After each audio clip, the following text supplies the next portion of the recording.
Morning बच्चों। आज हम मैथ्स का चैप्टर फर्स्ट सेट्स पढ़ने वाले हैं। ठीक है। सेट्स में के पहले हम बता दें आपको कि ग्रुप, आपने ग्रुप के बारे में सुना होगा, है ना। ग्रुप बनाते हैं हम, क्लास के स्टूडेंट का ग्रुप बनाते हैं, है ना। पेरेंट्स का ग्रुप होता है, कोर्स की बुक्स का ग्रुप होता है ना। और बहुत सारी चीज़ों का जैसे ग्रुप्स होता है, ट्रीज का ग्रुप होता है ना। पेंसिल का ग्रुप है, बुक्स का है, कॉपी का ग्रुप है, नंबर ऑफ स्टूडेंट्स का ग्रुप है, क्लास 11 के स्टूडेंट्स का ग्रुप है, क्वेश्चन का एक ग्रुप है, या कलेक्शन भी बोल सकते हैं। तो जो भी कलेक्शन होता है ना, तो कलेक्शन, इनको कलेक्शन भी बोलते हैं। जैसे कि collection of students of class 11th, collection of students of class 10th, collection of students who have got math subject, bio subject, commerce subject, ठीक है ना। ये होता है collection. Collection of poetries, collection of plants, collection of flowers, collection of cricketers, collection of batsmans, है ना, collection of writers, collection of teachers, collection of schools, they are collection, आप सभी जानते हैं। बट सेट क्या होता है? Well defined collection is called a set. Well defined collection is called a set. Collection तो है लेकिन वेल डिफाइंड होना चाहिए। अब वेल डिफाइंड का मतलब क्या है? वेल डिफाइंड का मतलब क्या है कि यदि आपसे मैं पूछूं, एक क्वेश्चन मैं आपसे पूछना चाहता हूं, ठीक है ना, कि collection of students of your class, collection of students of your class, और यदि आपकी क्लास में 20 स्टूडेंट हैं तो आप बोल देंगे कि sir number of students of our class is 20। दूसरे स्टूडेंट से भी पूछूंगा तो 20, तीसरे से भी पूछूंगा तो 20, चौथे से भी पूछूंगा तो 20, सभी 20 ही बताएंगे। यानी कि ये क्या हो गया? Well defined, right. One well defined. अब आपसे एक क्वेश्चन और मैं पूछता हूं कि collection of trees in the world, या collection of the trees in your city. तो हर स्टूडेंट से मैं क्वेश्चन पूछूंगा तो सभी का जवाब अलग अलग आएगा। क्यों? क्योंकि आप काउंटेबल ही नहीं है। ट्रीज कितने होंगे हमारे इसमें नहीं बता सकते। चलो एक दूसरा क्वेश्चन पूछता हूं कि collection of plants in your house, collection of plants in your house, आप पॉट्स लगाते हैं, गमले में लगाते हैं, तो नंबर ऑफ प्लांट्स कितने होंगे? तो कोई बताएंगे सर 5 है, कोई बताएंगे है ही नहीं सर हमारे घर में प्लांट, कोई बताएंगे 10 है, कोई ना बताएंगे ना 10, 20, 30। ये भी वेल डिफाइंड नहीं है क्या वेल डिफाइंड? फिर आपसे कहें कि collection of questions of your maths book of chapter first, तो 20 क्वेश्चन होंगे तो 20 ही बताएंगे सभी, 30 होंगे तो 30, 15 होगी तो 15। तो वेल डिफाइंड है, यानी कि सभी का आंसर सेम होगा, यूनिवर्सल ट्रूथ है, यानी कि वो वेल डिफाइंड है। और से मैं आपको कुछ क्वेश्चन इसे बताता हूं। Collection of English alphabet, vowels of English alphabet, सभी बताएंगे सर 5 है। हाँ, जिसको नहीं मालूम है वो 4 भी बता देंगे, 3 भी बता देंगे, लेकिन वेल डिफाइंड क्या है? 5, A-E-I-O। या कलेक्शन ऑफ इंग्लिश अल्फाबेट 26, तो ये कलेक्शन हो गया, राइट है। Collection of chapters in your book, maths book, अब योर बुक बोलूंगा तो नॉट डिफाइंड होगा। कौन सी बुक? डिफाइंड नहीं है ना। डिफाइंड कैसे होगी? कौन सी बुक का पूछा सर ने? केमिस्ट्री का पूछा है, फिजिक्स का पूछा है, इकोनॉमिक्स का पूछा है ना, अकाउंटेंसी का पूछा है, हिंदी का पूछा है, इंग्लिश के पूछा है, कौन सी बुक के चैप्टर पूछे, तो ये non defined. But number of chapters of your maths book of class 11, ऐसा और बोल दें तो ज्यादा डिफाइंड हो जाएगा, है ना। और यदि योर बुक पूछे तो आप 11 के स्टूडेंट है, क्योंकि आपसे पूछ रहा हूं, तो जरूर है कि आपका सेम आंसर होगा, राइट। तो ये होगा well defined. Number of poetries of India, poets of India, तो आप नहीं बता पाएंगे कितने पोएट्स हैं, ठीक है ना। Number of best batsman of India, क्या सभी का आंसर सेम है? Best batsman, best batsman, best bowler of India, India बोल रहा हूं, सभी का आंसर सेम नहीं होगा। आपको पता ही नहीं है कि कितने बैट्समैन बेस्ट हैं, कितने बॉलर बेस्ट हैं। हाँ, यदि मैं कहूं कि best batsman of our Indian cricket team, तो यह हो सकता है, मे बी पॉसिबल, है ना। फिर भी नहीं होगा, क्योंकि बेस्ट बैट्समैन की क्या डेफिनेशन है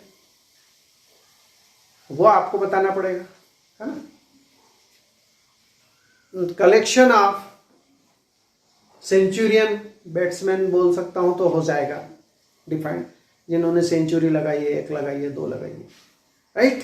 तो ये हो गया well defined collection is called a set. अब हम आते हैं मैथ्स में। मैथ्स में आपसे पूछ लेते हैं कि sets of natural numbers, sets of whole numbers. तो sets of natural number, sets of natural countable तो नहीं है, कितने होंगे, लेकिन जरूर है कि सबकी डेफिनेशन सेम है। सब स्टार्ट करेंगे 1 से, sir 1 2 3 4 5 up to so on, बोलोगे ना सभी यही। Number of collection of whole number क्या बोलोगे? नहीं मालूम है तो नहीं बोलेगा, लेकिन यह होता है 0 से स्टार्ट, 0 1 2 3 4 5, सभी का answer same, up to so on है ना, इन्फिनिटी तक है, बट डिफाइंड है। मालूम है कि 0 से स्टार्ट होंगे सर, इसके बाद 1 ही आएगा, इसके बाद 2 आएगा, right. Real numbers, collection of real numbers तो नहीं बता पाएंगे, क्योंकि रियल नंबर की डेफिनेशन ही आपको नहीं मालूम होगी शायद। रियल नंबर हमने पढ़ा है 9th में, 10th में भी रियल नंबर पढ़ा है, रेशनल नंबर पढ़ा है, इरेशनल नंबर ही पढ़ा है, लेकिन रियल नंबर बताते हैं। रियल नंबर होता है रेशनल नंबर और इरेशनल नंबर का कलेक्शन, बट रियल नंबर क्या होता है? तो मैं कुछ बता दूं कि सर, या मैं आपसे पूछूं कि number of real numbers between 1 and 2, 1 और 2 के बीच में रियल नंबर कितना है, तो आप नहीं बता सकते, क्योंकि अनलिमिटेड होते हैं, अनलिमिटेड होते हैं। 1.00001, 1.00002, 1.212121, तो 1 के पॉइंट में जितना आएंगे और 2 के पॉइंट से कम, क्योंकि 2 तक लेना है तो 2 पॉइंट नहीं आएगा, 1.99999 तक, तो अनलिमिटेड है, तो नॉट डिफाइंड, राइट। तो यह होता है well defined collection is a set, right. Natural number का सेट, होल नंबर का सेट, ये वेल डिफाइंड होते हैं। आगे आपको बताते हैं कि सेट के जितने भी नंबर होते हैं उसको ये मिडिल ब्रैकेट के अंदर लिखते हैं। ये ध्यान रखना है, ये वाला ब्रैकेट्स यूज नहीं करना है जब हम सेट के बारे में बात कर रहे हैं। और सेट को एक नए नंबर कैपिटल ए से रिप्रेजेंट करेंगे, और इसके भी जो नंबर हैं AEIOU, ये जनरली स्मॉल लेटर यूज होते हैं। ध्यान रखना, इसके जो नंबर है अंदर के स्मॉल लेटर यूज होते हैं और सबके बीच में कोमा लगा होता है, राइट। ये AEIOU, और ये कैपिटल लेटर होता है, और ये आप समझते हैं ऐसा कोई सा भी ब्रैकेट लगा दे, नहीं, सेट में एक पर्टिकुलर ही ब्रैकेट है, इसको मिडिल ब्रैकेट बोलते हैं, क्योंकि इसके और इसके बीच का है, सबसे छोटा ब्रैकेट है स्मॉल ब्रैकेट, यह बिग ब्रैकेट है, स्क्वायर ब्रैकेट भी बोलते हैं। और इनके बीच में जो लगता है, जैसे ये लगता है और उसके बाद यदि यूज करना है तो इसलिए इसको मिडिल ब्रैकेट भी बोलते हैं। कर्ली टाइप का है इसलिए कर्ली ब्रैकेट भी इसको बोलते हैं।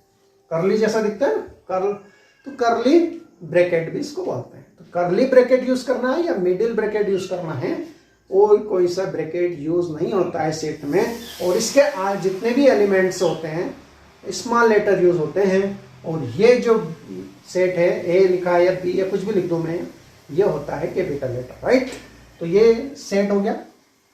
अब सेट कितने टाइप के होते हैं, तो ये सेट हो गया। जैसे दूसरा सेट होता है फाइनाइट सेट और इनफाइनाइट सेट।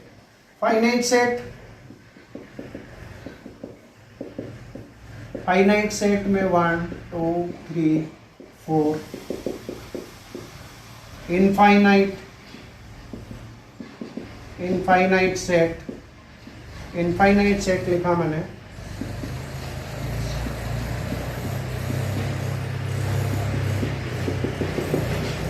दोनों का नाम से ही मालूम पड़ जाएगा कि फाइनाइट यानी जिसके एलिमेंट्स काउंटेबल हो, गिन सकते हैं। यहाँ जरूर डेश लगा के लास्ट में 10 लिखा है, यानी कि 10 पे एंड हो गया है, यानी कि हम काउंट कर सकते हैं कि 10 एलिमेंट है। बट यहाँ पर डेश है, इनफाइनाइट है, इसलिए इनफाइनाइट सेट तो है लेकिन इनफाइनाइट सेट है। ये फाइनाइट सेट है ना। एक होता है जीरो सेट जिसको नल सेट भी बोलते हैं। नल सेट,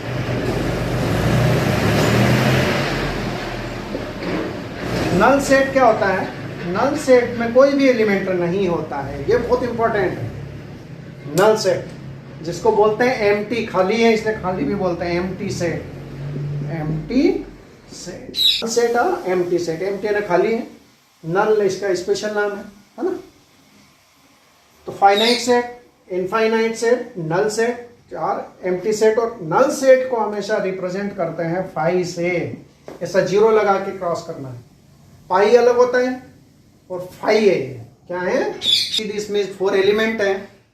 अब क्या करेंगे कि ये ए एलिमेंट है, तो A is the element of A, ये स्मॉल है, A is element of A. B भी ए का एलिमेंट है, सी भी आप ए का एलिमेंट है, डी भी ए का एलिमेंट है।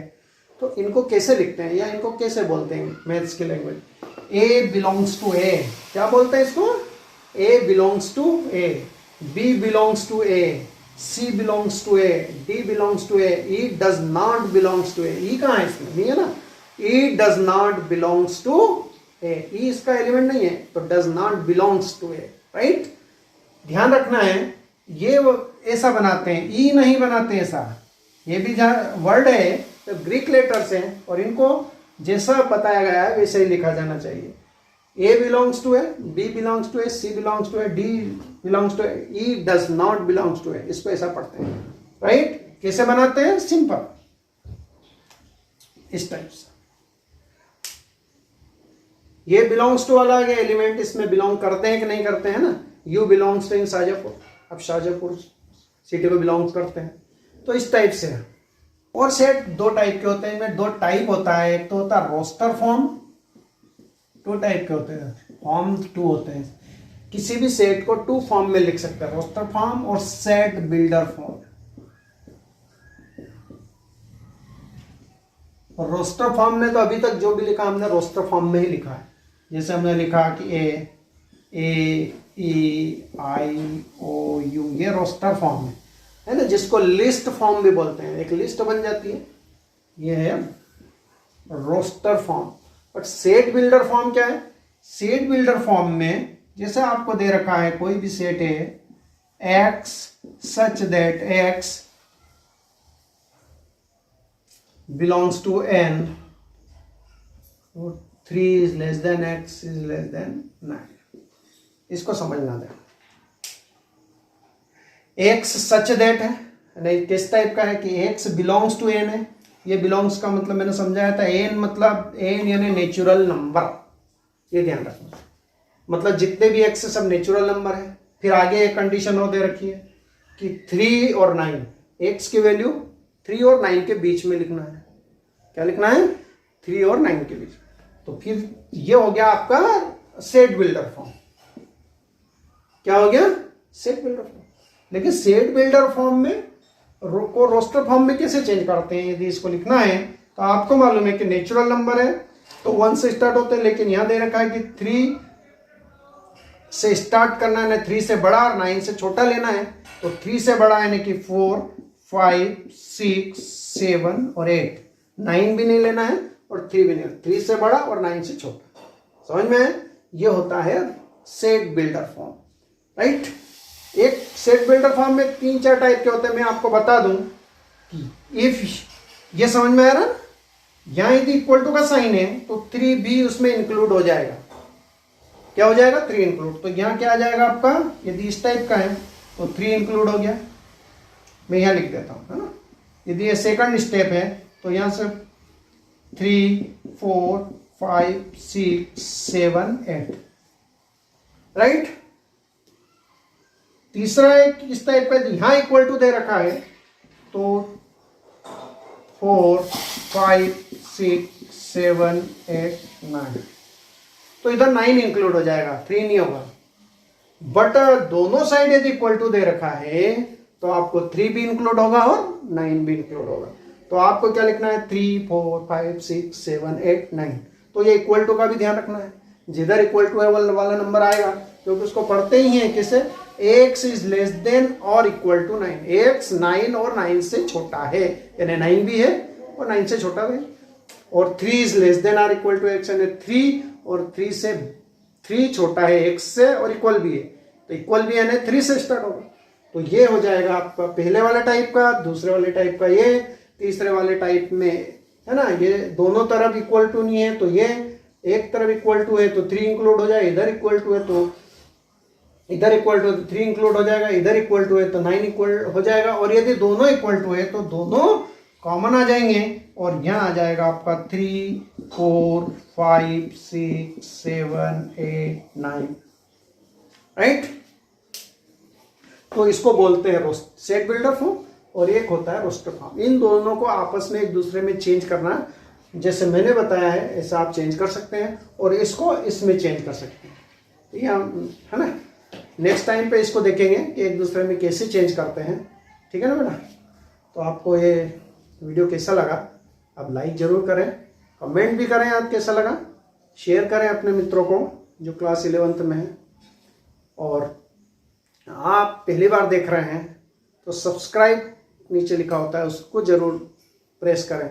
और सब्सक्राइब यदि आप प्रेस करेंगे तो बेल का आइकन का सिंबल आ जाएगा, उसको भी आप दबाएं ताकि आपको ये नोटिफिकेशन जब भी हम वीडियो डालेंगे आपको नोटिफिकेशन मिलेगा कि सर ने कोई वीडियो डाला है। गुड बाय बच्चों।